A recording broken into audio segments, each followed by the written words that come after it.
ფასები გვახრჩობს ამ ლოზუნგით შაბათს 14 თებერვალს თბილისში მარში გაიმართება. აქციის ორგანიზატორებმა განცხადება პარლამენტის წინ გააკეთეს. მათი თქმით, პროტესტი მოსახლეობის გაღატაკების გამომწვევი ეკონომიკური პოლიტიკის წინააღმდეგაა მიმართული და ოცნების ხელისუფლებისთვის პასუხისმგებლობის დაკისრებას ისახავს მიზნად. დედაქალაქში საპროტესტო მარში ყოველ კვირას იმართება. მოქალაქეები 19 საათზე ფილარმონიასთან იკრიბებიან და მსვლელობით რუსთაველის გამზირზე მიდიან.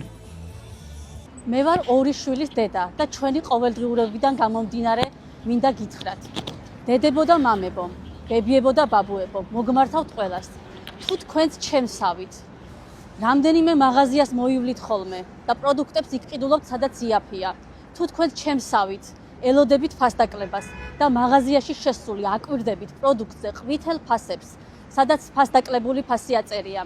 თუ თქვენც ყოველთვიურად ოჯახის ბიუჯეტს ანაწილებთ ძლივძლივობით კომუნალურ გადასახადებზე, მედიკამენტებზე, პროდუქტზე და ბავშვებისთვის საჭირო საარსებო მინიმუმად არ ყოფნით, თუ შემოსავალი ნაკლები არის საარსებო საჭიროებებთან მიმართებაში, ესე იგი ჩვენ ფასები გვახრჩობს და ეს ყველაფერი არის სწორედ ეგრეთ წოდებული მთავრობის არასწორი ეკონომიკური, საშინაო და საგარეო პოლიტიკის ბრალი.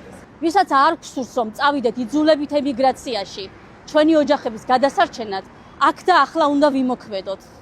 სწორედ ამიტომ შემოგვიერთდით შაბათს 14 თებერვალს საღამოს 7 საათზე ფილარმონიიდან პარლამენტამდე მშვიდობიან საპროტესტო მსვლელობაში ფასები გვახრჩობს.